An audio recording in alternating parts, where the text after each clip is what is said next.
This is Optimal Startup Daily, episode 314, The 10 Secrets of Podcasting and What I've Learned by James Altucher of jamesaltucher.com. And I'm Dan, and I'm your host and narrator, bringing you the best entrepreneurship and freelancing blogs on the planet in audio form each and every day. And without delay, let's hear another post from James Altucher as we optimize your life. The 10 Secrets of Podcasting and What I've Learned by James Altucher of jamesaltucher.com. I'm totally selfish and I'm shy. I wanted to talk to you. I read your books. You invented something I liked, or you said one thing that blew me away, or I was a fan of your music, or heck, you went into outer space, or inner space, whatever. I wanted to call you and have a conversation. Maybe you would like me. Maybe you would be my friend. Secretly, deep down, I wanted you to be my friend and say, hey, let's hang out. A lot. But how can I do it? You would never take my call if I just called you cold. So I started a podcast. And then I started calling people. I called Cheryl Strayed, Mark Cuban, Coolio, Ariana Huffington, Wayne Dyer, Peter Thiel, Amanda Palmer, and hundreds more. I talked to you. Some people I actually did become friends with. Others I just learned from. I learned a lot. I encourage every socially abnormal person who is curious to start a podcast. Or if you don't want to start a podcast, find some way to interview people, to learn from them. Someone asked me recently what they need to know to start a podcast. I have no clue. I lied to you also. But here's what I wrote, and I hope there are some gems here. I plan on learning a lot more. I might already have 30 calls into you because I'm very annoying. Tips on podcasting. A. You have to reach out to lots of people you normally wouldn't reach out to. That's hard and uncomfortable and rewarding. But the only way to master something is to practice. I am practicing being incredibly uncomfortable, so I practice it every day. Pick all of your heroes. Reach out to all of them. 1 in 50 might respond. B. Listen and learn a lot, because there are stakes on the line. Your ability to succeed in the interview. You will never get this chance again. Don't blow it. Don't even let a sentence go by if you have the small itch of curiosity tagged to it. Be curious about every word. When someone says, and then I had a problem, and then, stop. Why did you have a problem? How did you get over it? You know how it goes. C. Learn to be intimidated. I can say there's a technique for this, but there isn't. Only a lot of research and experience was able to do it for me. I just fill all the holes with questions. It's a blitzkrieg of curiosity, and that helps my nervousness until we find a common point. When you have a guest like Coolio, where I had no point of reference in our entire lifetimes, I just had to keep shooting questions until we found a point in common. Addiction, love, regular stuff. D. Persistence. You have to learn to be persistent because nobody responds to you the first time around. As one person wisely, thank you Jillian Zoe Siegel, told me, don't take a no from someone who doesn't have the ability to say yes.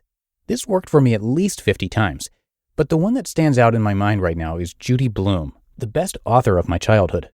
Judy Blume taught me how to love, but I took at least a dozen different routes before she was able to say yes. E. Sell yourself. You have to learn to sell yourself because nobody wants to be on your podcast until they know who you are.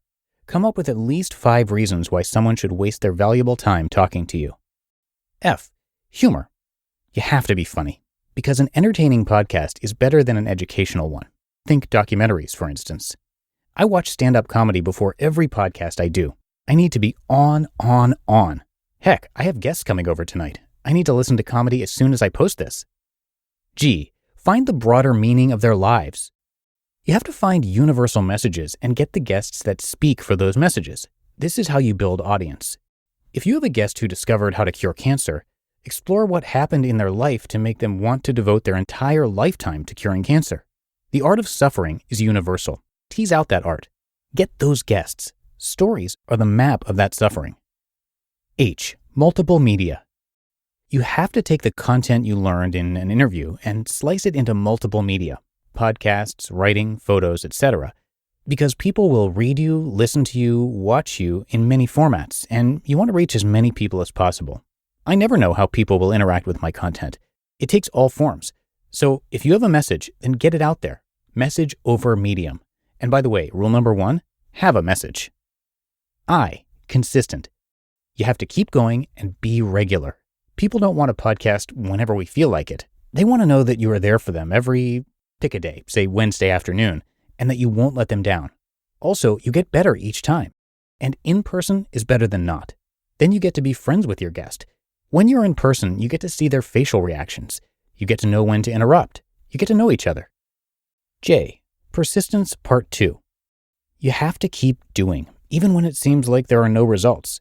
You keep going because 1, audience builds over time, and 2, it's actually life-changing for you to do a good podcast.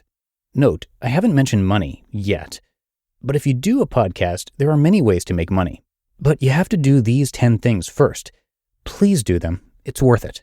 And for any astronauts, rappers, artists, writers, innovators, inventors, or comedians out there, I'm looking at you.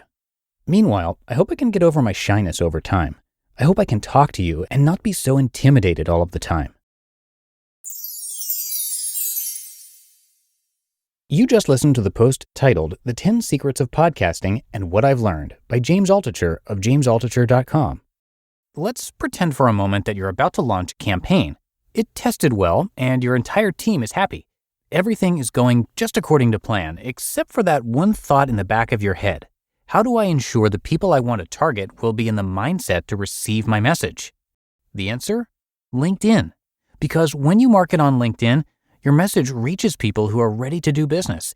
And that means your advertising campaign will work as hard as it can as soon as you launch it. And LinkedIn has really been tremendously helpful for us because it's kept us updated with the latest podcast trends being shared by thought leaders on the platform. And LinkedIn makes finding them really easy. We just narrow them down to their job titles, industries, and seniorities. It's perfect for when we want to connect with them or even run ad campaigns depending on our short and long-term business goals. So do business where business is done. Get a $100 advertising credit toward your first LinkedIn campaign. Visit linkedin.com/OSD. LinkedIn.com/OSD. Terms and conditions apply. And thanks to James, and let me tell you a little bit more about him. James is an entrepreneur, a writer, investor, trader, and of course, podcaster. You could call him a jack of all trades, which many entrepreneurs are, and maybe you can relate. His podcast is called The James Altucher Show, which is always in the top charts in the business category of Apple Podcasts for good reason. He's also written a bunch of books, and you can find all of them at jamesaltucher.com. And speaking of Mark Cuban, who James mentioned in this post as one of the people that he's interviewed on his show, Mark was one person among many, including Jerry Seinfeld, to comment on a piece that James wrote on LinkedIn about how New York City will never be the same after the pandemic. And whatever you believe, it's a really interesting article that got a lot of national attention. So you can read that and then Jerry Seinfeld's rebuttal in the New York Times.